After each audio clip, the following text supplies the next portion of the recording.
दोस्तों तेजली गांव से सभी लोग आए हैं और कल जो अपने कब्रिस्तान को लेकर कब्र खोदने को लेकर कल तेजली गांव के आसपास जो है वो एक बड़ा मुद्दा छिड़ गया था, लेकिन पुलिस प्रशासन और एसडीएम साहब ने मौके पर जाकर जो है स्थिति को संभाला। और आज जो है सारे मुस्लिम समुदाय के लोग जो आज आए हैं और इनका क्या कुछ कहना है कब्रिस्तान को लेकर और जो कल दफनाया जाना था उनको लेकर क्या कुछ कहना और क्या आश्वासन इनको दिया गया, पूरा मामला जानने का प्रयास करेंगे। आपको बता दें सभी जो है तेजली गांव के लोग हैं और लगभग 60-70 परिवार जो है तेजली गांव में रहते हैं और कब्रिस्तान को लेकर जो है कल एक मामला छिड़ा था, लेकिन प्रशासन ने मौके पर पहुंचकर उसको शांत करवा दिया था। और आज जो है एसडीएम साहब से मिलने के लिए ये पहुंचे, क्या कुछ पूरा मामला जानने का प्रयास करते हैं। हमारे पे दो बिरादरी है जी, वहाँ पे जी हमारी दो बिरादरी है। हम तो हैं जोगी मुसलमान जी और वह है जुलाही मुसलमान जी। हमारी दो मतलब शब्द आए हैं वहाँ पे। वो दो कब्र अलग ना कब्रिस्तान एक ही है जी, कब्रिस्तान एक ही है। कितने लोग हैं? तकरीबन सारे को उनको भी मिलाकर हमारे को मिलाकर मेरे 60-70 घर है। और जो बाहर के भी आगे बसने लग गए जी, अब वहाँ तेजली गांव में जो बाहर की बाती है वो भी आ गई है।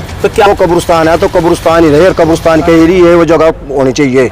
और उन्होंने लोगों से गवर्नमेंट ने जो है ना उनको खाली कराने के चक्कर में गवर्नमेंट ने उनको 100 गज के प्लाट भी दे रखे हैं। तो कितने दिन का आश्वासन दिया है एसडीएम साहब ने? 8 दिन का जी, 8 दिन का कहा। अब आपने अपनी माँ का जो इंतकाल जगह करी हमने प्रशासन का कहना मान्या जी। हमारे पास प्रशासन ने जब जाके कहा हाँ नियम के अनुसार ही, मतलब हमारे को कहा नियम के अनुसार चलेगी। आपने ना मेरा नाम है मोहम्मद इस्लाम, मैं तेजली गांव का निवासी हूँ और मेरी माता जी की कल जो है ना डेथ हो गई थी करीब कोई 3 बजे करीब। तो हम वहाँ पे कब्र खोदने के लिए गए। पहले तो हम राजू थे भी जहाँ पे हमारा मतलब शुरू से खोदते आते हैं वहीं पे वो थे। जब हमने वहाँ घूम फिर के देखा तो बरसात हुई थी, खड्डे हैं वहाँ पे, पानी होया खड़ा था सारी जगह पे। उसके बाद 1-2 जगह हमने जो मतलब वो देखी तो वहाँ पे जो है ना कब्र के ऊपर नीचे से कब्र निकलती है।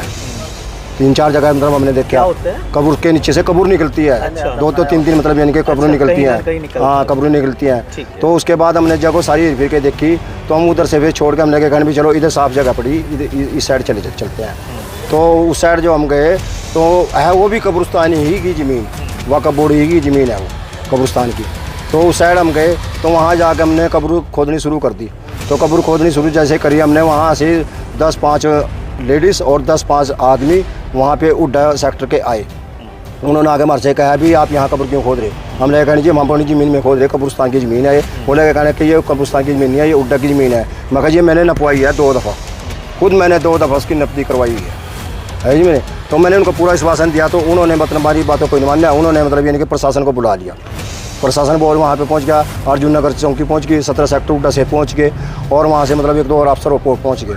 उन्होंने जाकर वहाँ से मेरे को पूछा, मैं कागज़ ले रहा साथ में, ये हमने 2 अप्रैल में दी थी वक़्फ़ बोर्ड की,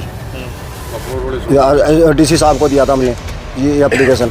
ये देने के बाद ये मतलब मार्च में कब्जा भी बताया। हाँ बता रहे हैं। तो उसके बाद ये 2 किले ज़मीन है जो, तो उस 2 किले ज़मीन पे जो है ना सारी पे ये A to Z मतलब इन थोड़ी बहुत लगभग खाली है, अन्य तकरीबन सब ने नजायज़ कब्जा कर रखा है। तो क्या कुछ कहा आज एसडीएम महोदय सोनू राम जी से मिले आप? तो उन्होंने हमारे को आश्वासन दिया। उन्होंने रात हमारी साथ उनकी बात हुई थी। उन्होंने कहा था भी मतलब आप लड़ाई की स्थिति में ना रहो, भी लड़ाई लड़ना नहीं है आपने जो है ना जी, जो भी आपकी बात होगी तो सवेरे मेरे पास पहुंचो और मैं आपकी पूरी सहायता करूँगा और आपको मैं सुना करूँगा। हाँ हम एसडीएम साहब से मिले। हम एसडीएम साहब ने हमारे को कहा भी आपको जो है ना निशानदेही दे के जो ज़मीन खाली पड़ी उसमें आपको हम कब्र दबाने के लिए ऑर्डर करेंगे और दूसरी बात जो उन्होंने नजायज़ कब्जा कर रखा है उसको हम खाली कराने की पूरी कोशिश करेंगे भी ताकि जल्दी से जल्दी खाली हो सके।